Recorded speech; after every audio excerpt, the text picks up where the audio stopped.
Hi everyone and welcome to another episode of Lighthouse. Lighthouse is our way of bringing God's light into your house. I'm Andrew and I'm joined by my sister Irini and we will be your co-hosts for today. Irini, we got stitched up doing this, didn't we? 100%. But, all things work together for good. God has a purpose. Stop it. We're here for a reason. That is good. And today's topic is about the house of prayer. But Irini and I have been doing, a lot of contemplating lately. We prayed that we go on holiday this year, and obviously it's due to COVID, we haven't. And my Facebook memories and newsfeed is pretty depressing because I'm looking at last year's photos and we were in Egypt, weren't we? Yes, great times. We're going down the Nile. Yeah. What was I doing? I was doing great things. I was doing amazing things in Egypt. Egypt is wonderful, by the way. I'm not promoting Egypt, but it's go. good. You should go. You should go. No, definitely. I'm already working from home and my holiday was at home, so it's not like Egypt, guys, but you know, it is what it is. But no, Egypt's trip was amazing. Andrew, he bit into a snake, guys. He actually Okay. So the guy in the army was showing us survival skills and how to, live in the desert if you are stuck and how to eat a snake. So he cut the snake and, skinned it and gave it to me and he's like, hey, would you like to taste? And I was like, no worries. No. Andrew volunteered. He's like, okay, I want to taste. Yes, I was like, I was hungry that day, I'll be honest, He's like, there's no food, let me bite into the snake. There's no food, I ate the snake. It was That's tasty. disgusting. It tasted like chicken. Trust me, it's good. Raw chicken. Raw chicken, okay. You don't And have not- to explain. and not the chicken. We're trying to get our viewers to And it come wasn't even a back chicken. and watch this show. We don't Okay. want them to be disgusted on this show. Like, Guys, don't bite into snakes. Hey, by the way, the venom in the head was not there. It looked like sashimi. Like, honestly, you wouldn't even know the difference if I gave it to you. So don't even worry. Yeah, we don't Condone bite into eating animals. Reptiles, especially in Australia. Especially in the Siam. No, I'm joking. Oh yeah, would snake be Siami? I don't know. That's actually a good question. That will be a question for Abuna. Yeah. So today we'll have our wonderful guest Faze, but before we do that, we have another episode of The Avengers. Oh boy, and this is a wonderful episode, actually a wonderful animation. This is episode 3, and it's inspired by Isaiah 41:10, which says, "Fear not, for I am with you. Be not dismayed, for I am your God. I will strengthen you. Yes, I will help you. I will uphold you with my righteous right hand." So we'll get you guys enjoying this segment, and then after that we'll come back to you and have our wonderful speaker Faze speak to you.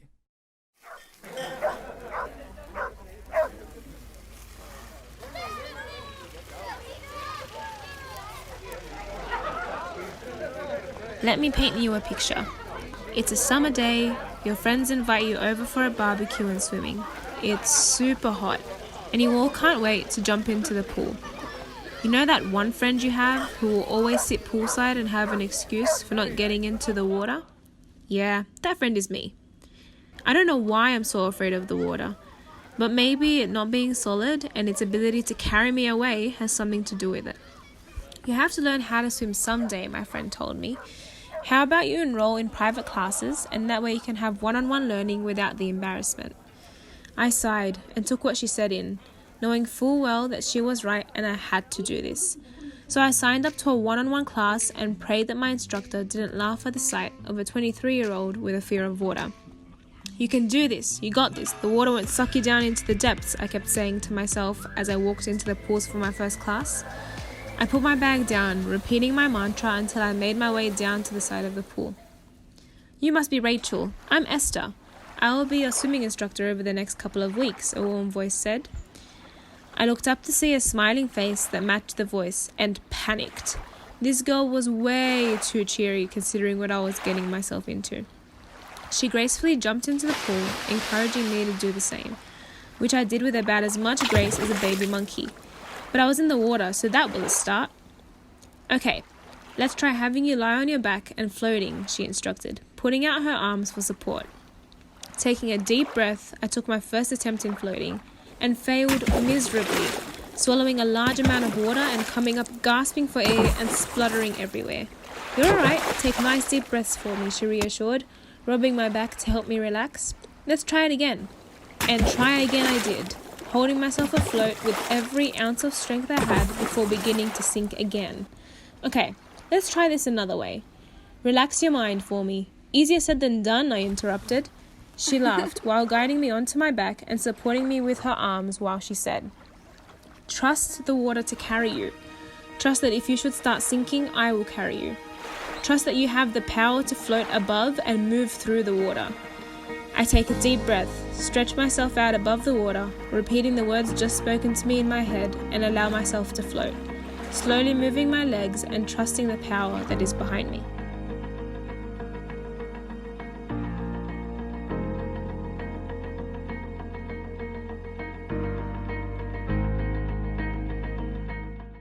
Oh boy, what an episode that was. Wonderful animation by our team. Today we welcome one of our favourite and my personal favourite friend, Faze. Welcome, Faze. How are you? Welcome, Andrew. Welcome, Irene.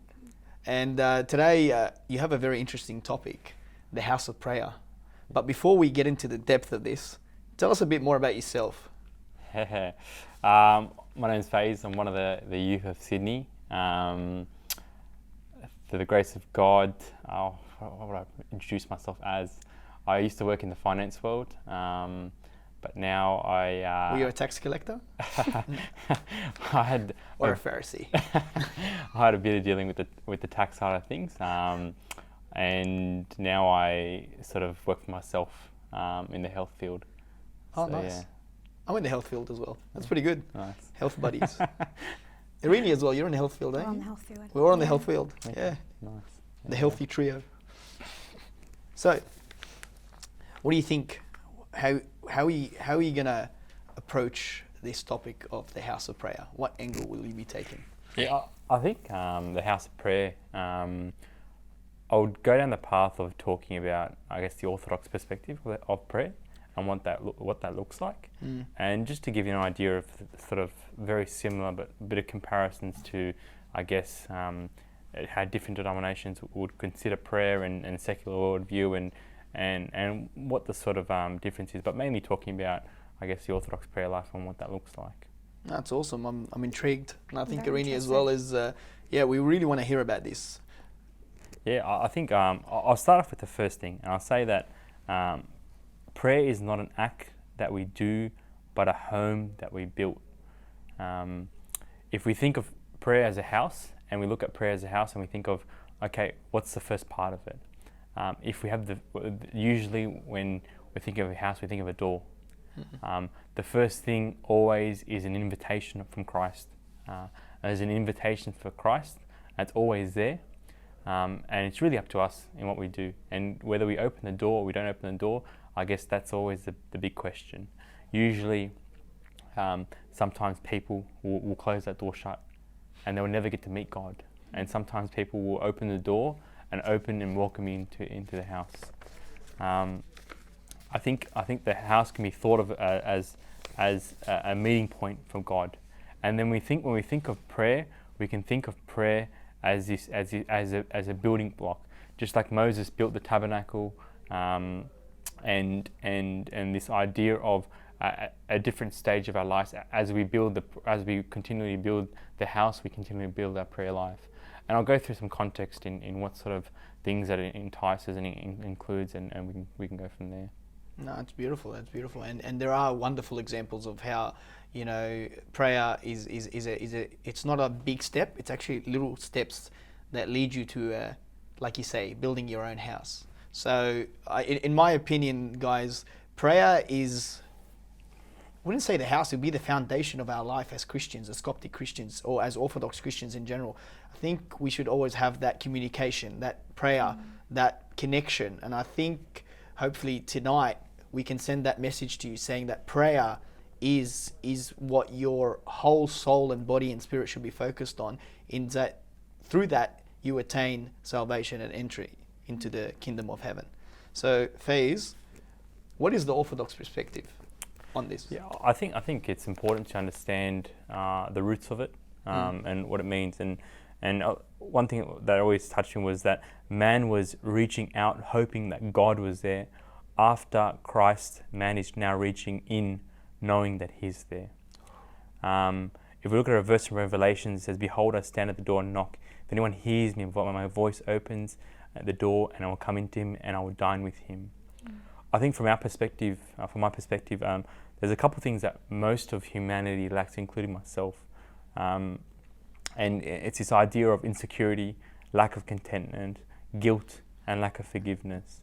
And all these things sort of combine to give the perversion of humanity. But I think this idea of, if I was to describe in a simple what the house of prayer really means, the first thing I think is that if we look at the family room, it's the most inviting room. When we come into the family, everyone comes over. It's really simple, and you enjoy yourself and company and everything. And some of the Orthodox fathers will describe this as the simple prayer. It's the prayer that basically you express yourself in how you feel. Very, very simple in nature. You may do that any time of the day. You may do that any time of the night, for example.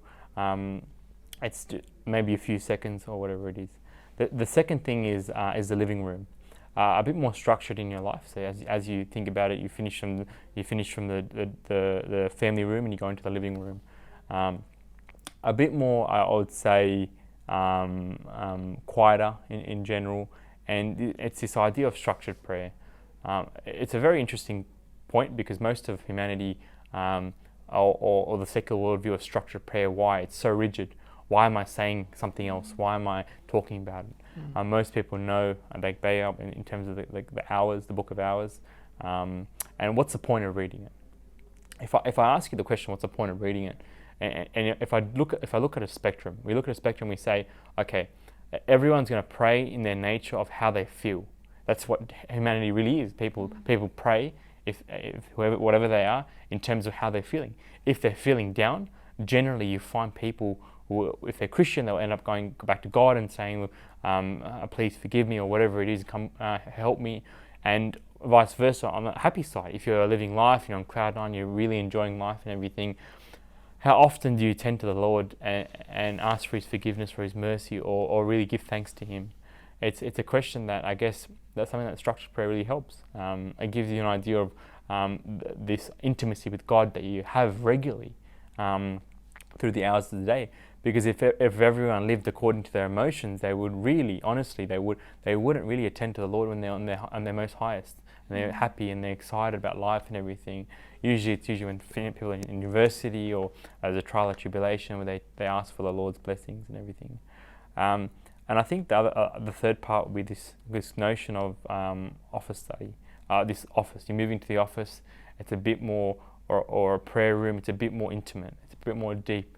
And it's important because if we look at what this means, it usually means scriptural prayer. So it usually means biblical, so reading the Bible or a book. If I'm reading the Bible, I'm reading the words of Christ. I'm really trying to emulate and be Christ, because I am Christ. Okay, Christ is in me, and as I open the Bible, I get to see the stories of Christ. I get to see the parables. I get to see the Gospels. I get to walk in the footsteps of God and really understand that, so I may change my heart from that point of view. And I think if I'm looking at the sort of the dining room, or going into the dining room as another option, as the fourth level of prayer, all these ideas are combined. And where I'm getting at this book is by actually Abuna Matala, Beginning to Pray, and it's this idea of intercessory prayer.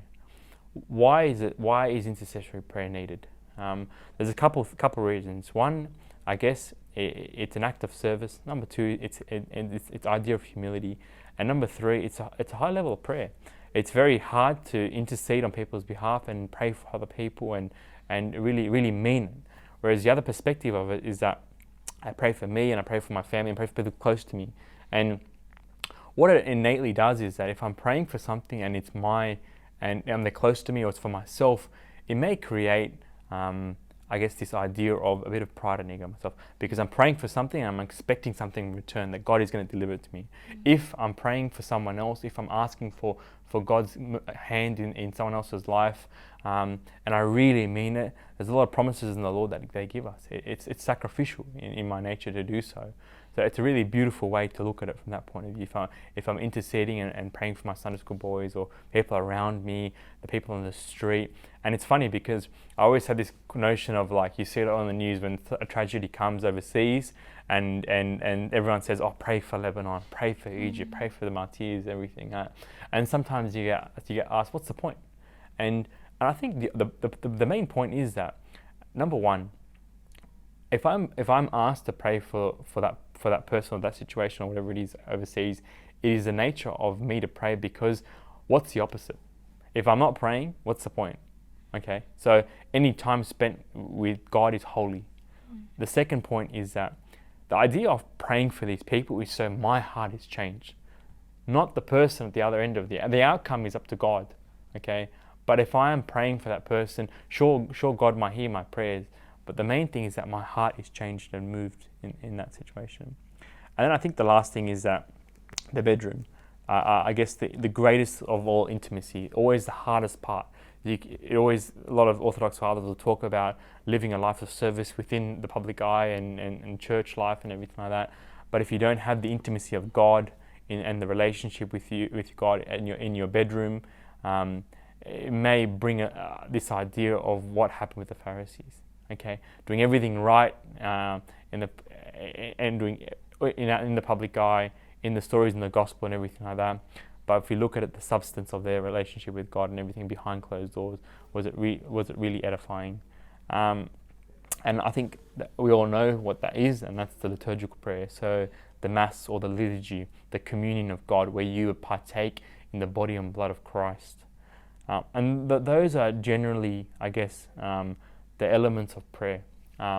And if we talk a bit about briefly about a few of them, and I'll give you an idea of many of the first two.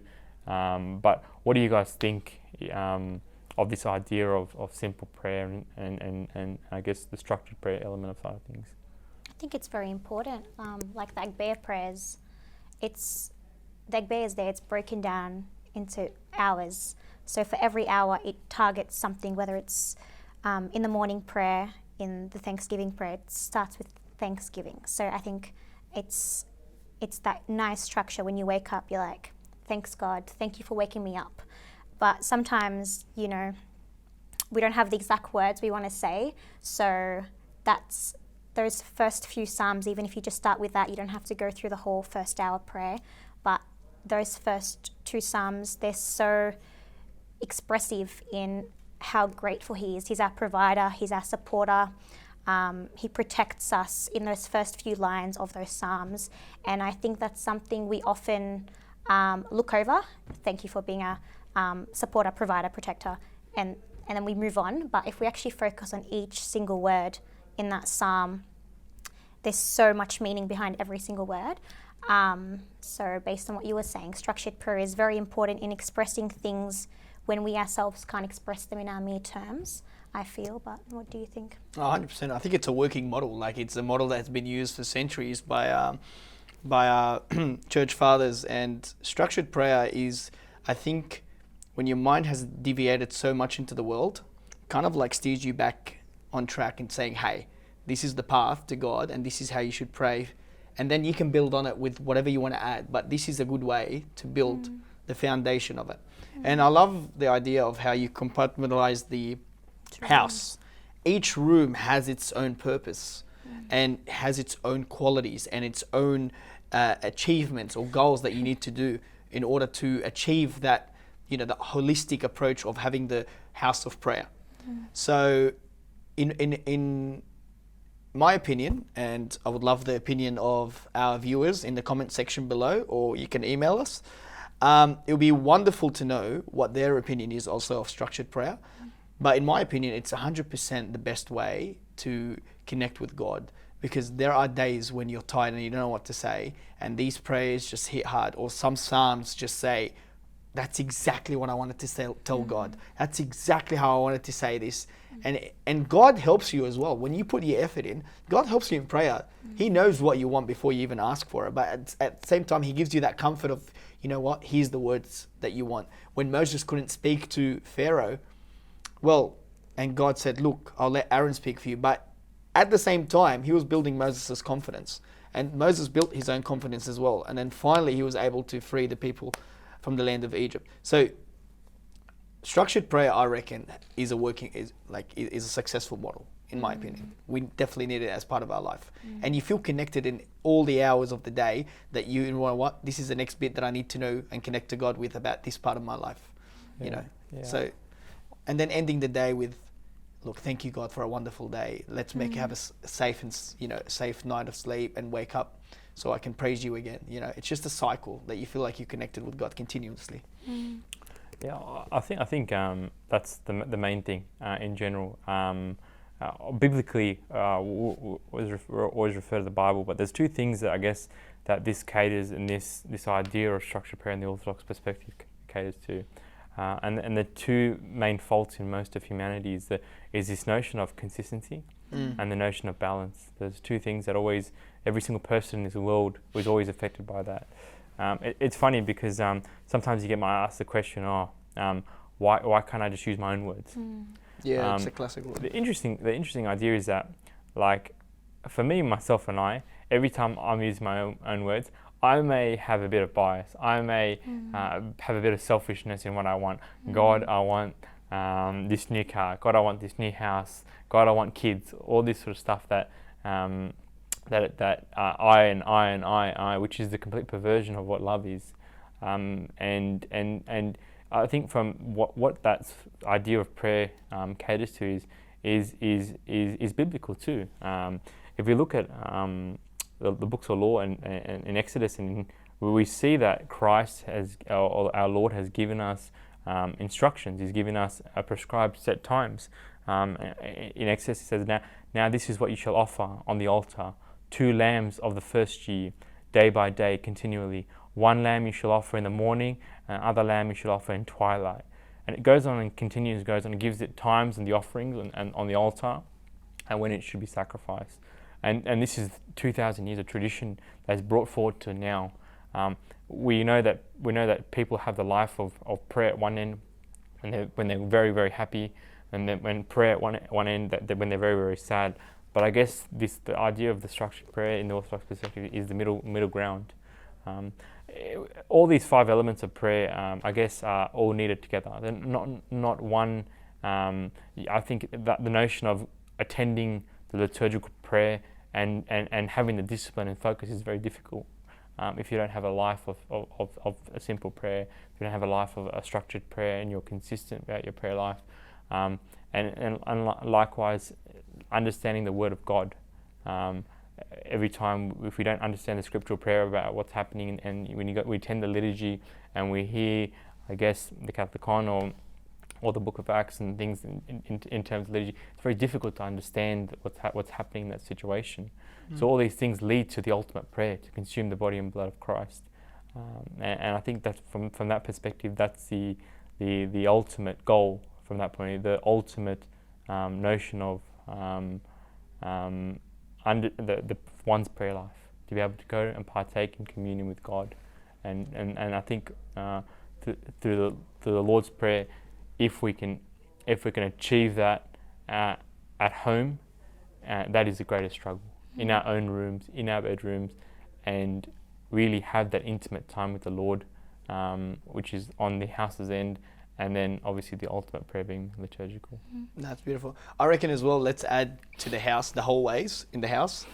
Let the hallways be the arrow prayers. You know, they're simple, they're up and going. You can go into different rooms, and in between you can say the arrow prayers. My Lord Jesus Christ, have mercy on me, a sinner. I think those will fill in the gaps in the house. If you are feeling, if you're too busy with work. But what would you say to someone who's struggling to just get started? So what kind of advice would you give to someone who doesn't really have prayer in their life at the moment, or sees it as, I'm too busy, or I don't have time for it? Or I think the first thing is that if you are struggling and if you are wanting to start, there's nothing like just starting. Starting simple. Starting in the morning and starting in the evening. Just something simple. 10 seconds, 15 seconds. Ask the Lord to open my heart towards you, that I may know the depth of your love. And you can do that in the morning and the night. if you have a Bible handy, I really like to start with the Gospels. I really like to, whether it's Luke or Mark, any of them, Matthew, just open up the Gospels and really ask the Lord to reveal Himself through the Gospels, and start with it and read. And it's very clear, if you're doing it for the sake of the Lord, that He will reveal something in your life that you will take something from that, and it will turn your heart. It will turn your heart towards God. That's for sure. Well, thank you so much, Faze, for this wonderful topic about the House of Prayer. I honestly learned a lot today, and Irini as well. And hopefully our viewers as well could learn something new. If you guys have any comments or anything you'd like to add, comment below in our comment section on the YouTube video, or you can send us an email on the lighthousecyc@gmail.com, and we'll be happy to answer your questions or queries, or even read your comments. Thank you.